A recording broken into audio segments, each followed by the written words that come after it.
Ripper Pramila Jayapal didn't walk into that hearing to make a statement. She walked in to show the country something they were never supposed to see. The room was already tense, lawmakers snapping back and forth over immigration, fraud, farm labor, and constitutional rights. But the moment Jayapal pressed play on a video from Minnesota, everything changed. You could feel it instantly. The sound of fists pounding on a woman's door, the chaotic shouting, the fear in her voice, and the unmistakable realization settling over the room. ICE agents had broken into a home without a judicial warrant. The last word. Thank you, Mr. Chairman. Well, there's a lot here. There is a lot here. And I will have an amendment later about the underlying problem with this bill. The gentlelady on the other side is asking, wouldn't you want to do this? Well, yeah, there is something in the Constitution called due process. It's in the Fifth Amendment of the Constitution. It applies to everybody, citizens and non-citizens. And this bill doesn't even require a conviction. So yeah, we're going to talk about all the reasons why the bill doesn't make sense. But the other thing about this is that fraud, so-called fraud, is being used to unleash a federalized military force on the United States of America and its citizens and residents. That's what's happening. And that's what's happening in Minnesota. 2,000 ICE and Border Patrol agents in the state of Minnesota, supposedly under all this fraud and these terrible people that are doing terrible things. Minnesota has one of the smallest populations of undocumented immigrants, by the way. It's only 100,000 people.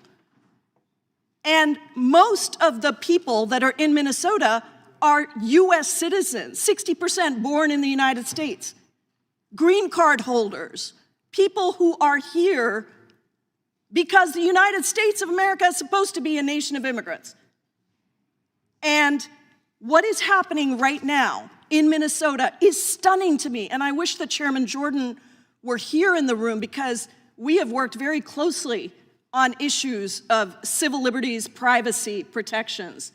And I'll remind you of another amendment of the Constitution that applies to citizens and non-citizens alike, and that is the Fourth Amendment. The Fourth Amendment says that you can't go battering your way into somebody's house without a warrant from a judge. That is about privacy protections for every single person in the United States of America. And so I want to play a video right now of what we just saw in Minnesota.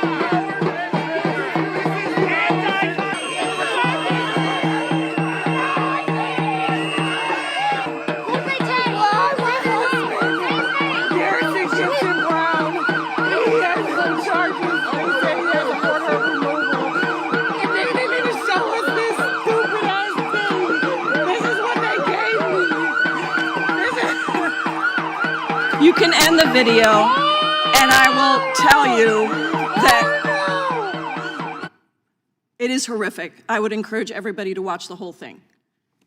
What they gave her was a warrant from ICE, which is extremely different. That allows you to pick somebody up on the street in a public place.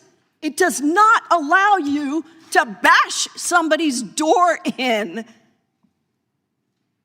And every single one of you on the other side, do not be silent on this. We have worked together on privacy issues.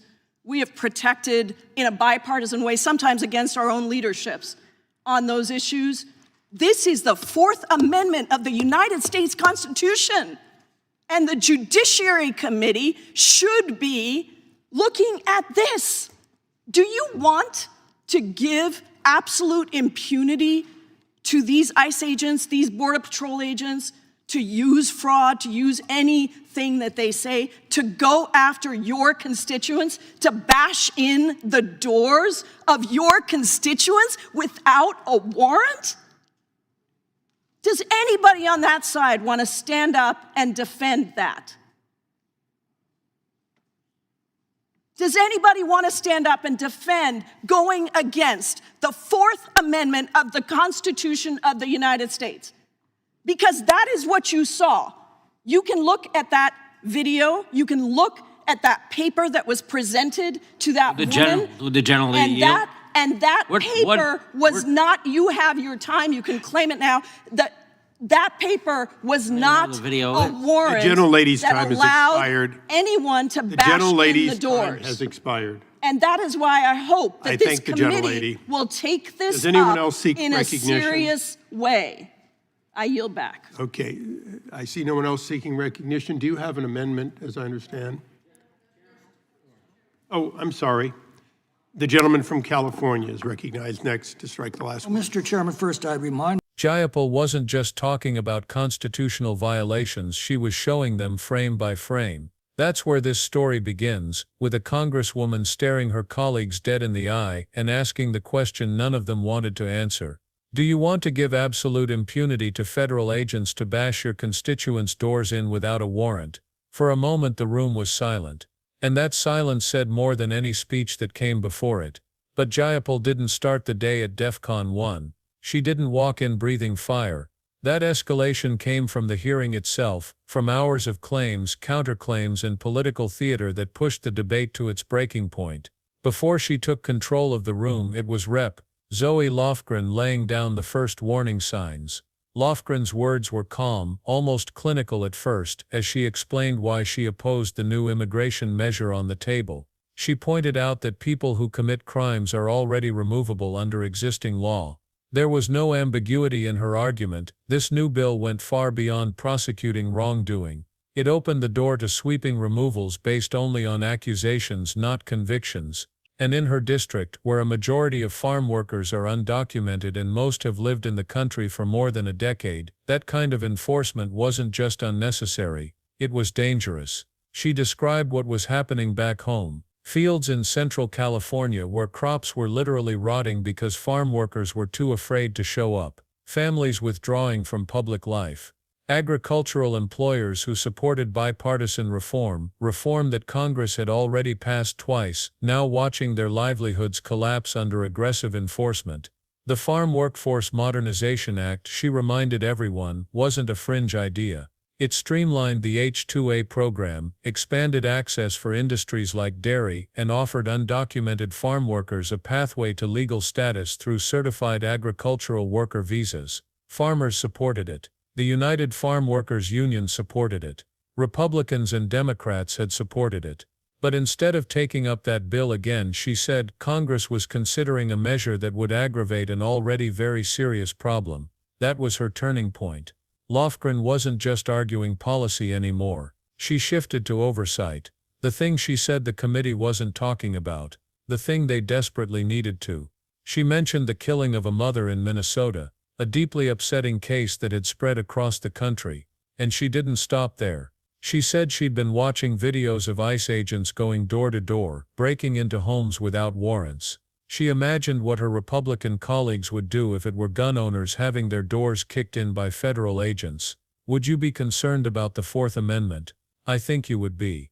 Then she said something that hit the room like a cold wind. Untrained ICE agents were undermining the integrity of police officers who were trained, who were professional, who operated within the law.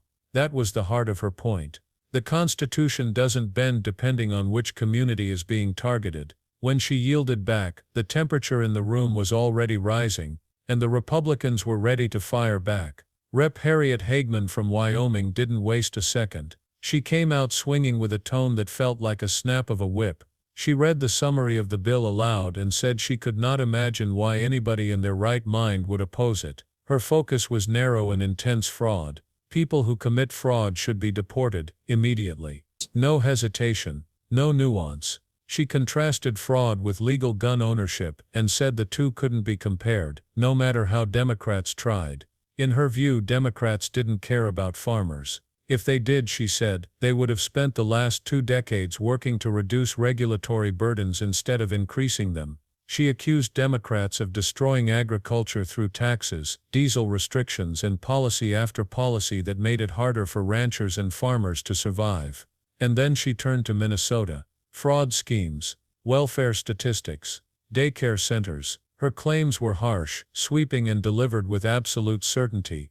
It was a full attack on the opposing side's credibility, and it set the stage for an even sharper escalation. Another Republican jumped in and added fuel to the fire, arguing that removing fraudsters would not harm agriculture at all, that inflation rose even when the country had more workers, that nothing Democrats were saying held up.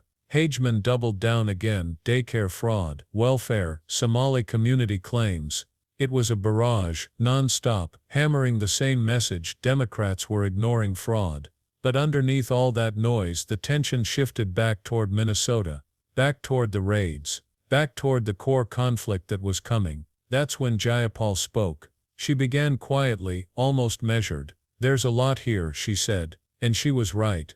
Dozens of arguments, accusations, statistics, constitutional interpretations. This hearing had spiraled into a storm. But she wasn't interested in debating statistics or swapping political blows. She went straight to the foundation: due process. She reminded the room that due process is written into the Fifth Amendment, and it applies to everyone, citizens and non-citizens.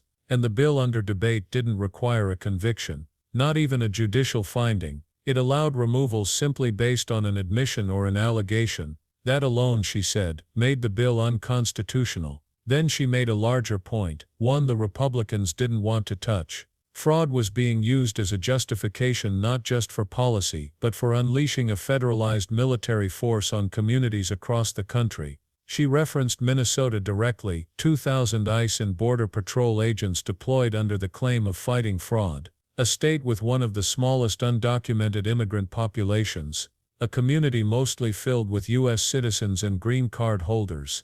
And yet federal agents were going door to door. That's when she pulled out the video. She told the room she wanted to show them something. Real footage. Actual evidence of what was happening. She set the scene: ICE agents bashing down a door, a family terrified inside, and the only warrant they had was an icy administrative document, something that allows pickup in public spaces, not forced entry into private homes. The video played. Shouting, banging, fear, confusion. The sound alone was enough to freeze the room. Jayapal didn't yell. She didn't need to. Her voice was controlled, each word chosen carefully. That paper was not a warrant, she said, and she challenged her Republican colleagues directly. Do you want to give absolute impunity to these ICE agents to go after your constituents, to bash down their doors without a judicial warrant? She wasn't asking a rhetorical question. She wanted an answer, and she waited. But no one spoke. Silence. A silence that exposed something deeper than disagreement, something raw. But before she could keep going, the chairman cut her off. "The gentle lady's time has expired." He shut it down instantly. The moment hung in the air for a second, and then the hearing moved on, as if the footage they had just watched wasn't the most explosive thing anyone had brought into that room. But it was. That clip didn't just show an ICE raid. It showed the difference between power and oversight, between the law as written and the law as enforced, between what people think federal agents can do and what they're actually doing on the ground. And that's why Jayapal's moment stood out. Not because her voice was the loudest, but because she brought undeniable evidence into a debate full of speculation, accusations, and political framing. After the chairman's interruption, the next speaker prepared to begin, trying to pull the hearing back into routine territory. But the tension never reset. Once you see something like that, you don't forget it, and no amount of talking points can make it disappear. That entire hearing, every argument, every accusation, every deflection, came down to a single question: what does the Constitution protect, and who is willing to defend it when it's uncomfortable? Because once a federal agent can break down a door without a judicial warrant, the real question becomes, whose door is next? And that's where the story leaves us, not with a resolution, but with an open warning. If you want more deep dive breakdowns of hearings, political clashes, and the moments Congress doesn't want you to see, make sure to subscribe, hit the like button, and turn on notifications so you never miss a video. Your support helps us stay independent and bring you the raw truth behind the headlines.